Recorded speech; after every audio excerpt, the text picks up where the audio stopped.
Yeah, buying used can be risky business, but as I've explained in several past videos, including this one right here, the benefits usually outweigh the costs, and the costs are pretty low for used graphics cards. eBay remains one of the best places to buy used PC hardware thanks to its buyer protection guarantee and high degree of seller competition, meaning lower prices and more selection. Simply type in the phrase graphics card into eBay's search bar and you'll be inundated with choices ranging from just a few bucks to several $100s. So what I've done is compiled a small list of discounted used cards and categorized them by resolution, so 1080p, 1440p, and 4K gaming cards.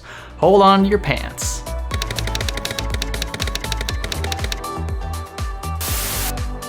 Let's start first with the 1080p resolution, which is by far the most popular according to Steam surveys. In this category, we have literally dozens of options at around $100, starting first with a personal favorite, the GTX 970. Now, ignoring the issue pertaining to the last half a gig of VRAM, this card holds its own in nearly all modern titles in 1080p. The EVGA models are the ones with which I have the most experience. They run very quiet, they run very cool, and they've never disappointed. You can expect to work with at least two 6-pin supplemental power connectors, depending on the board's design. Power draw is pretty small by comparison, especially compared to some AMD cards out there. This one here sporting dual 6s, a bit weird in today's day and age, but a worthy trade-off for a card at this price point. I've benchmarked the GTX 970, by the way, in this video right here. Now, the second card I recommend in the 1080p category comes in at around $120, so just a little more expensive, and that's the RX 480 from AMD, or Radeon. A little side note, the RX 580 is essentially the same card. You can actually flash 580 BIOSes over 480 cards. It's essentially, yeah, the same card. Again, the 470 and 570 variants are slightly less powerful, so all of these are pretty much interchangeable to a degree. But if you can get all of these for around the same price, pick the one with the highest number and the highest chunk of VRAM in the title. Check out the Sapphire Rx 480, for example. First of all, it's an 8 gig card, which is great for stacking texture packs and bumped in game settings. It also comes from a reputable board partner. The PCB is also totally custom, usually a good sign in terms of overclockability, power delivery, and thermals. Look, if a manufacturer is willing to put their own stamp on a board, redesign it from the ground up, and use NVIDIA's or AMD's GPU in the process, I'd say they're going to be pretty reliable. That confidence doesn't come lightly. There are cheaper 480 options out there, but you can find one like this here for $120, and I'd say that's a pretty good option for a budget-conscious gamer. Another great card for modern 1080p gaming is the GTX 1060. Now, I normally wouldn't recommend the 3 gig variant of this card, but in situations where money is tight, it may be a good option, at least temporarily, right, to get your foot in the door. Currently, these can be bought used for anywhere between 130 and 200 USD. Obviously, the cheaper the better to an extent, but you should also keep the brand and cooler in mind. Some of the smaller variants of this card can run pretty loud in my experience, especially the ones with a single fan. So my recommendation is to stick with 2 fan cards and an average PCB length, nothing super small. This 3 gig model from Gigabyte, for example, is a solid choice and only costs $130 once you throw in shipping. That's a good deal in my book. The GTX 1060 is a better card than, say, the GTX 780, pretty much every way, in case you're wondering about some of the older models, and is arguably better than the GTX 960 4 gig variant from a value perspective, which is becoming increasingly difficult, surprisingly, to find for a decent price on eBay. I've been trying to find a GTX 960 like for the past 6 months or so, but I can't find them for much cheaper than GTX 970s, and it makes no sense to pay the same price for a 960 that you could pay for a 970, so one of these days. I want to pay around $60 for one. I feel like that's a good price point. Maybe $80 with shipping included, but I think that's pushing it a little bit. If your budget only allows for a graphics card in the $50 price range, one of 2 options there. You could drop your in-game resolution to 720p and go with a cheaper card, or you could buy something like a GTX 950. It won't push your frame rates or in-game settings to phenomenal levels in 1080p, but it'll do the job much better than a GT 1030 and won't venture too far from the performance of a GTX 1050. In fact, in some cases, a 950 will outperform the 1050, which is something I don't feel like a lot of people know about.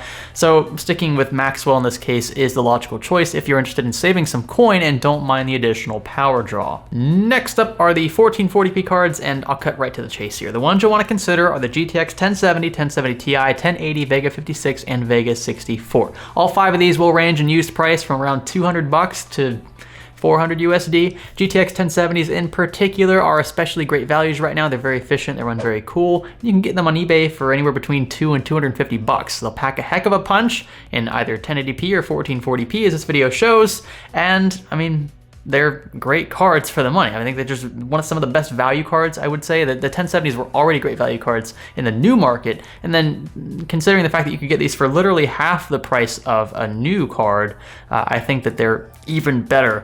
So if you have about $200 to spend, I think it's a no-brainer. Buy a GTX 1070. If you can't buy one of those, possibly a GTX 980 Ti. They'll run typically a bit hotter unless you get one with a really beefy cooler. They might cost a bit more or less depending on where you're looking and when you're looking. They might perform slightly better than the 1070 in CUDA accelerated tasks, but they will consume more power as well. So all of these things need to be kept in mind. But you know, just from a black and white perspective, both cards are going to game like a boss in either 1080p or 1440p. Now as for AMD, Vega 56 has come down quite a bit in price actually since the mining craze, and used prices are touching $250 in a few cases. So if you're a fan of AMD and you don't mind the higher power draw, it might be the right choice, especially if you're already sporting a FreeSync monitor and are concerned about the support for FreeSync from NVIDIA cards because it's still a little sketchy and primitive right now. But if I had to choose either between a 1070 and a 56, for the same price, I guess I should also mention that, it'd be the 1070, simply because it runs quieter, it runs cooler usually, and it consumes less power. I'm just more familiar with NVIDIA software as well, so that's kind of a kick in the green team's direction there.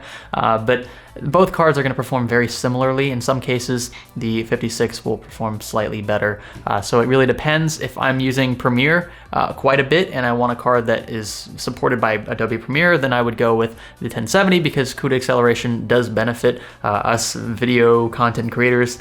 So it is something to keep in mind, especially if you're looking at this from a content creation standpoint. But from a gaming standpoint, really either card's going to do just fine. The only big difference is the power draw. If you have a power supply that is capable of pushing that much power to a card, not running outside its efficiency peak, then I'd say either one, whichever one is cheaper at the time you are looking. The GTX 1080 and Vega 64 are the next steps up in performance for this category, and you can find them for around $300 to $400 on eBay and other used sites. I personally purchased 3 1080s from eBay just before inventories dried up for around $300 each, so it may be a bit more difficult now to navigate the used market because you can't buy these as often now in the new market, but every now and then you'll find a gem like this one here, whether it be from AMD or NVIDIA. Lastly, the 4K options. We really don't have much to choose from here. If your games of choice support SLI or Crossfire, then you could probably make a case for like dual 1080s or 1070s or even Crossfire 56s or 64s.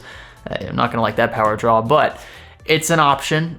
Just keep in mind that a lot of games are still not going to fully support SLI or Crossfire, and you can't really interchange them either, right? Some games are decent with Crossfire, but they're terrible with SLI and vice versa, so it's kind of a mixed bag there. I'd suggest doing a lot of research into the games you intend to play before you decide to purchase 2 cards, used or new. My preference would be to stick with a single card, and that leaves us with like 2 or 3 options, so we'll try our best here. First up is the GTX 1080 Ti. I'm sure this was expected. It's a difficult one to recommend though for the used market simply because prices really don't differ too much from the new market. And at this point, like, why would you pay the same price for a used card that you could get new? So yeah, you can expect to pay anywhere between $450 or so, up to in excess of $700 for some models, which is difficult to believe. These are used cards we're talking about after all, but this is what we have to deal with now that Pascal supplies are drying up for online retailers. Sellers know this, and they're playing right into the market's hand. Who can blame them? Everyone's in it to make a buck or two. Now the second option would be to purchase something like a used Titan X or a Titan XP. Never in a million years did I think I'd be recommending a Titan graphics card. They've come down a lot in price, surprisingly, so if you want one just for the heck's sake, I guess you could go out and buy one and just keep it for 10 years and sell it as a vintage item. But they were never truly targeted toward gamers, more or less just NVIDIA kind of flexing the muscles. So yeah, maybe for the right price, these would be sweet 1440p and 4K punchers. You might get lucky and find a listing or two for a Titan XP below $600, at which point, in my opinion, you should at least consider it.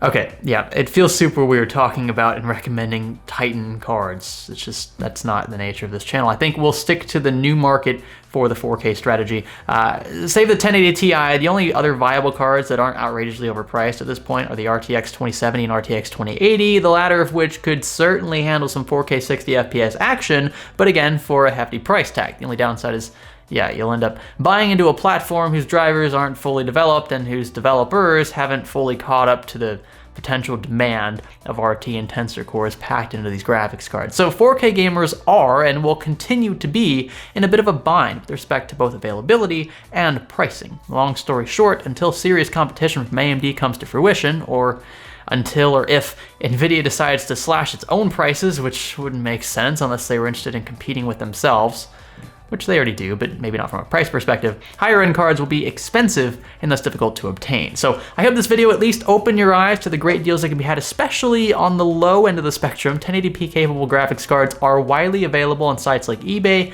and I hope you at least give them a quick glance before jumping into your next PC build, especially if you're on a tight budget. By the way, I've linked several graphics cards down below in the video description, so Amazon and Newegg affiliate links are tied to the new cards if you plan on avoiding the used market altogether.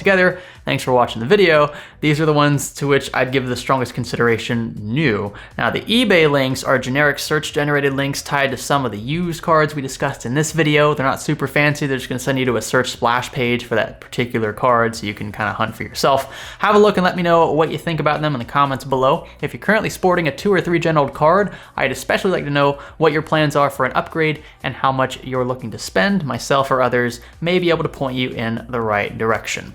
Also, okay, one more thing.